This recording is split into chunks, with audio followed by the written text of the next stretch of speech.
companies acquired concessions amounting to the size of a small European country, while rural residents of Southeast Asia's Mekong region saw their landholdings shrink or disappear over the past 2 decades. According to researchers, more than 5.1 million hectares of land, an area larger than Slovakia, were granted for mining and agricultural concessions in Cambodia, Laos, Myanmar, Thailand and Vietnam, according to a report by the nonprofit Mekong Region Land Governance (MRLG). At the same time, forest areas have declined, said the report released on Monday by MRLG, which is based in Laos' capital, Vientiane, and promotes better land use policies. While agricultural output and exports are growing in the Mekong as a result of the concessions, the benefits have not reached smallholders and indigenous people, said Micah Ingalls at the Center for Development and Environment in Vientiane. They are being undermined by policies that fail to ensure their rights or enable them to benefit, said Ingalls, an author of the report.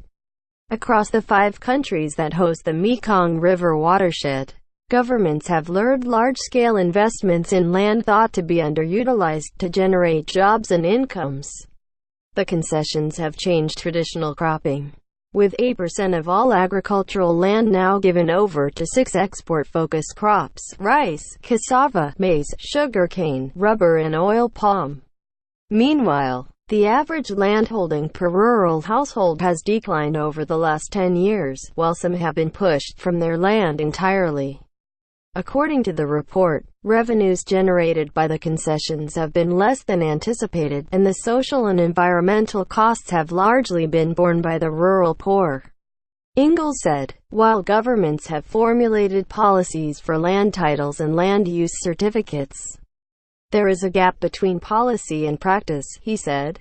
Ingalls explained that such policies often fail to provide ownership rights to people who have been using land, and they ignore groups who have traditionally lived in areas granted as concessions. Indigenous people, forest dwellers and other ethnic minorities have very little protection, he told the Thomson Reuters Foundation. Land concessions in Cambodia have displaced more than 770,000 people since 2000. Human rights lawyers say, following protests and pressure from rights groups, Cambodia and Laos both announced moratoriums on new land concessions in 2012. Other governments have improved environmental and social impact assessments, but rural communities are largely excluded from the processes, said Jean-Christophe Depart, a co-author of the report. The Mekong is in the midst of substantial, far-reaching transformations with regard to land. Robust, inclusive and accountable decision-making are urgently needed, he said. The video is sponsored by Cientronic.com.